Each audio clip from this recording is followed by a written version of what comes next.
Question is to the Premier. Crystal Quartz, a drag performer living in Guelph, has seen a spike in violent threats against drag artists. She's being threatened by a hate group who has promised to disrupt her performance and give her audience a show they'll never forget. Crystal is now forced to call the local police and hire private security for her events at restaurants such as Boston Pizza and Kelsey's. Speaker, will this government take on bigots who threaten drag performers and their audiences with hate and threats of violence? The Attorney General. Thank you, Mr. Speaker. This is a very serious topic, and it's important that we address hate in all of its forms. We're seeing the rise of hate as it relates to religion, gender, all sorts of different ways of describing it, Mr. Speaker. It's something this government takes very seriously.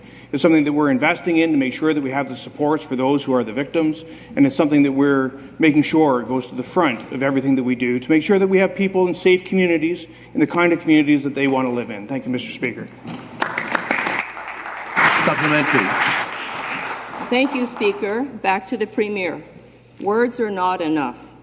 Yesterday, Crystal shared her personal reflection with me, and I quote, "Kids' eyes light up.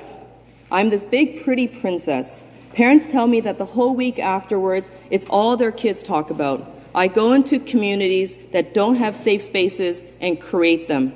Crystal's upcoming performance this Sunday is a brunch performance. It has already faced additional and escalating threats. What exactly is the Premier doing to protect Ontario's drag community, their artists, their audience, as well as the businesses that host these events? The Attorney General. Thank you, Mr. Speaker. It's important that we have the resources available for anybody who feels vulnerable, whether it be before or after a potential incident, Mr. Speaker. We have training at every level. We have training for those who operate in victim services. We have training for those who are judiciary. We have training for the police officers as they go through their early stages of their careers, Mr. Speaker. So resources are available. If people are not feeling comfortable, then they can reach out.